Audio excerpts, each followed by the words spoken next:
பிரைஸ்லாட் எப்படி இருக்கீங்க? சந்தோஷமா இருப்பீங்கன்னு விசுவாசிக்கிறேன். இந்த நாளிலே கர்த்தர் கொடுக்கிற ஒரு நல்ல வார்த்தைக்கு நேரா போகலாம். சங்கீதம் 37ஆம் அதிகாரத்தின் 34ஆம் வசனம். நீ கர்த்தருக்கு காத்திருந்து அவருடைய வழியை கைக்கொள், அப்பொழுது நீ பூமியை சுதந்தரித்துக் கொள்வதற்கு அவர் உன்னை உயர்த்துவார். துன்மார்க்கர் அறுப்புண்டு போவதை நீ காண்பாய்.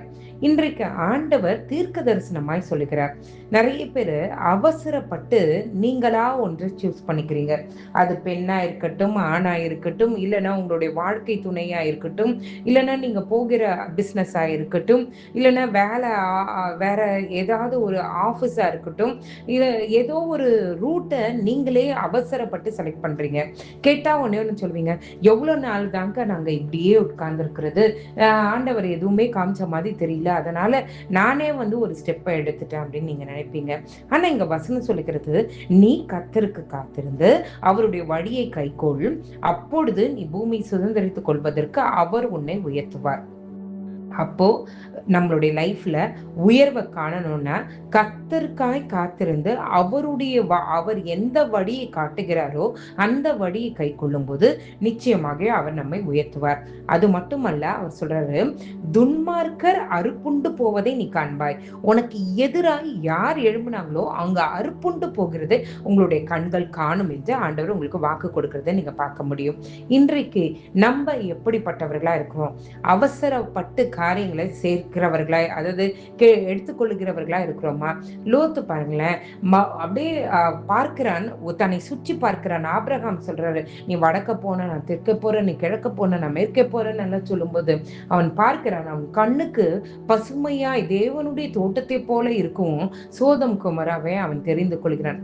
முடிவு என்ன ஆச்சுன்னு பாத்தீங்களா? அவசரப்பட்டு செலக்ட் பண்ணாதீங்க, அவசரப்பட்டு காரியங்களை பண்ணிடாதீங்க. ஆண்டவருடைய சித்தம் எது, ஆண்டவருக்கு சித்தமான வழி இதுதானா என்பதை அறிந்து செயல்படும் போது நிச்சயமாக நீங்கள் இருக்கிற அந்த ஸ்தானத்திலே கர்த்தர் உங்களை உயர்த்துகிறத உங்களுடைய கண்கள் காணும். அது மட்டுமல்ல, உங்களுக்கு எதிராக இருக்கிறவர்கள் அறுப்புண்டு போகிறதையும் உங்களுடைய கண்கள் காணும் என்று கர்த்தர் சொல்கிறார். இன்றைக்கு அந்த நல்ல தேவனை நோக்கி பார்க்கலாமா? அவசரப்பட்டு காரியங்களை இருக்கிற ஆசீர்வாதத்தையும் கெடுத்து விடாதபடிக்கு ஞானமாய் நடந்து கொள்ள கர்த்தர் சொல்லுகிறார். எல்லாரும் ஆண்டவரை நோக்கி பார்க்கலாமா? எங்களை நேசிக்கிற நல்ல பரமபிதாவே, அப்பா, நீர் பதில் கொடுக்கிற வரைக்கும் காத்திருக்கிற இருதயத்தை நீர் எங்களுக்கு தாங்க. நீர் வழியை காட்டுகிற வரைக்கும் ஆண்டவரே பொறுமையாய், ஆண்டவரே பொறுமையை கடைபிடித்து நீர் கொடுக்கிற வழியை, நீர் கொடுக்கிற காரியங்களை சுதந்திரித்துக் கொள்ளத்தக்கதான ஞானத்தை எங்களுக்கு கட்டளையிடுவீராக. அப்பா, அநேக முறை அவசரமாய் ஆண்டவரே காரியங்களை கெடுத்து போட்டது உண்டு. ஆண்டவரே, நீ நினைத்திருக்கிற திட்டம் ஒன்றா, ஆனால் நாங்கள் கையில் எடுத்துக்கொள்ளுகிற திட்டம் வேறொன்றா இருக்கிறதா? ஆண்டவரே, எங்களை நீங்க மாற்றுங்க. ஆண்டவரே, பொறுமையை எங்க இருதயத்துல நீங்க தாங்க.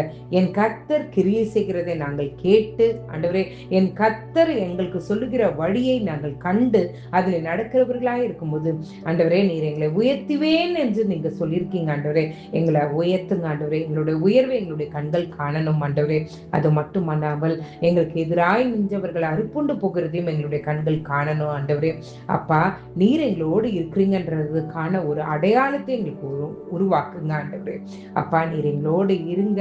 ஆண்டவரே, இதுவரைக்கும் நாங்கள் அவசரப்பட்டு ஆண்டவரே உங்களுடைய ஆசீர்வாதத்தை கெடுத்து போட்டிருப்போமானால் தயவாய் மன்னித்து ஆண்டவரே, எங்களை சரி பண்ணுங்க, எங்களை நெறிப்படுத்துங்க. ஆண்டவரே, அப்பா, பொறுமையை காத்துக்கொள்ள கிருபை செய்யுங்க. காலை எழுந்து உங்க நாமத்தை மகிமைப்படுத்த கிருபை செய்யுங்க. மீட்பர் இயேசுவின் மூலம் ஜெபம் கேளும் நல்ல பரமபிதாவே. ஆமென், ஆமென், ஆமென். God bless you.